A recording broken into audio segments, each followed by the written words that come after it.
ओम विश्वानि देव सवितर्दुरितानि परासो यद्भद्रं तन्नयासु। ओम शांति शांति शांति। सम्माननीय संत मंडल, आदरणीय रवि शास्त्री जी, रामायण के प्रवक्ता श्री वाजपेयी जी,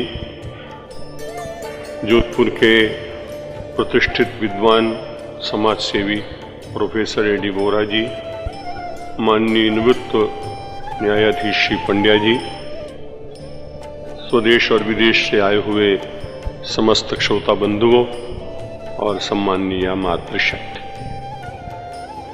कल मौन का दिवस होने के कारण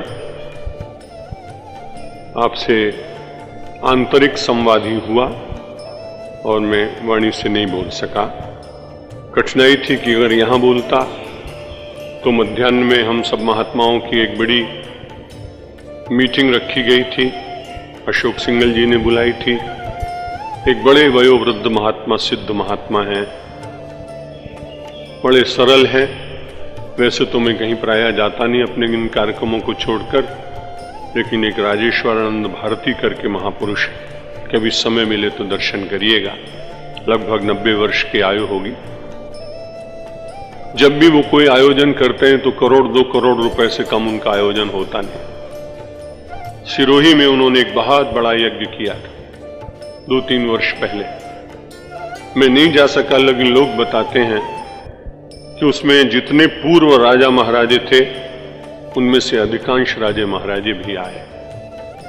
उन महापुरुष को सब लोग मानते हैं। कल भी मैं गया तो वैदिक ब्राह्मणों की वेद ध्वनि देख के बड़ा आनंद आया।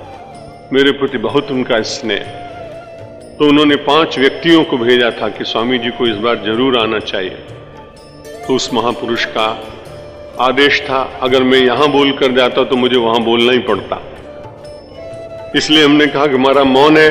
तो उन्होंने सबसे पहले पूछा कि आप वहां प्रवचन करके आए हैं क्या? मैंने कहा नहीं किया। तो फिर उन्होंने चुप हो गए। अगर यहां करके जाता तो वहां बोलना पड़ता। तो अपने देश में कुछ ऐसे महापुरुष हैं, दिखने में बिल्कुल अवधूत जैसे, 90 वर्ष की आयु, जटाएं, वस्त्रों को देखेंगे तो कोई व्यवस्थित नहीं, बोली में भी कोई भाषा का बहुत प्रांजलता नहीं, लेकिन जो जीवन में उन्होंने हिमालय में साधना की है तो उसका फल तो दिखाई पड़ता है कि इतने लोग उनसे जुड़े हुए और उनकी उस मौन भाषा से भी लोग प्रभावित होते हैं।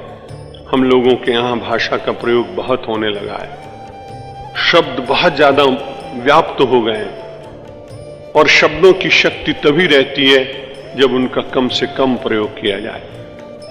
समय की ऐसी बलिहारी है कि जब असत शब्दों का इतना ज्यादा प्रचार हो रहा है, सांगारिक गीतों का, कविताओं का, संवादों का, तब ऐसे समय में मौन भी होया जाए तो भी बड़ा अच्छा नहीं, क्योंकि फिर उनके शब्द बढ़ते चले जाएंगे और फिर हम यदि उनसे अपने शब्दों का संघर्ष कराएंगे तो हम पराजित हो जाएंगे। इसलिए बड़ा संकट का काल है। शास्त्र तो कहता है कि जितना कम आप बोलें उतनी अच्छी बात।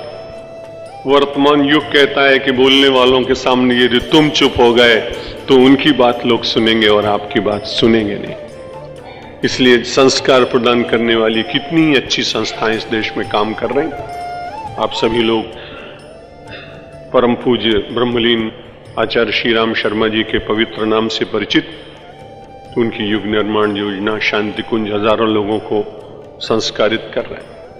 राष्ट्रीय स्वयंसेवक संघ प्रातःकाल शाखाओं में ले जाकर युवकों को राष्ट्रीय चिंतन देने का यत्न कर रहा है। लेकिन फिर भी लगता है कि यत्न होने पर भी समाज में हम कोई बड़ा परिवर्तन कर पाए नहीं लगता। इसलिए ये सारे सत्संग निरंतर चलते रहना चाहिए। एक दिन मैंने पंडित विष्णुदत्त जी की बात आपको कही थी। वे 55 वर्ष तक मौन थे। मैं उनके दर्शन जब करने उत्तरकाशी में गया था तो मेरा मन भी हुआ कि मैं मौन हो जाऊं। मैंने उनसे संस्कृत में वो बात करते थे लिखकर कभी कभी, तो मैंने उनसे पूछा था कि हम लोग जो प्रचार कर रहे हैं इसका कोई समाज को लाभ तो मिलता नहीं। उन्होंने बड़ा अच्छा उत्तर दिया था कि जिसका निर्माण हुआ है उसके विध्वंस को आप रोक नहीं सकते। संसार में जो कुछ भी अच्छा है वो एक दिन तो विकृत होने के बाद नष्ट होगा ही। अगर आपने एक बहुत ही अच्छा हापुस आम खरीदा और फरवरी में यदि खरीदें तो 50 रुपए का एक फल मिलता है। क्योंकि एक बार मैं ऐसे एक रसाल प्रेमी परिवार में ठहरा था, तो उन दिनों में बड़ी मुश्किल से कहीं कहीं से मिलते थे। मैंने उनसे कहा कि फसल नहीं है। बोले पहली पेटी आई। और मेरा नियम है कि जिस दिन से आम आए और जिस दिन तक खत्म न हो जाए बंबई में, तब तक रोज खाता हूं। 50 रुपए का आम जब प्रारंभ होता है तब भी लेता हूं, और जब 12 रुपए का एक रह जाता है तब भी लेता हूं। तो मैंने कहा इतना मूल्यवान आप लाए, आप इसको थोड़े दिन रख के इसको देखते फिर आप ग्रहण करते। बोले कितना भी अच्छा फल हो, यदि आप उसको बहुत दिन तक रखें तो उसमें विकृति तो आए। परमात्मा के इस विश्व वृक्ष का ये संसार फल है। इस संसार के फल को हम बिल्कुल सुरक्षित रखना चाहें तो ऐसा हो नहीं सकता, इसमें विकृति तो आएगी। हिमालय के उस संत से जब चर्चा की तो उन्होंने कहा कोई आदमी अचानक 10 मंजिल की इमारत से सीधा जाके गिरे तो उसकी मृत्यु निश्चित। लेकिन कभी वो 10 मंजिल की इमारत से गिरता गिरता हर छज्जे पे टकरा टकरा के गिरे तो उसका शरीर तो क्षत विक्षत हो जाएगा, लेकिन प्राण बचेंगे और उसकी चिकित्सा हो सकेगी। उन्होंने कहा कि आप लोग और संस्थाएं जो समाज को संस्कारी बनाने का प्रयत्न कर रही हैं, उनकी महिमा कम नहीं है। ये समाज क्षत विक्षत तो होगा, लेकिन इसकी पूरी तरह से प्राण यदि उड़ जाएं तो अपने देश की संस्कृति ही समाप्त हो जाएगी। इसलिए सबको सत्संग, साधना, मौन ये सब बीच बीच में करते रहना चाहिए।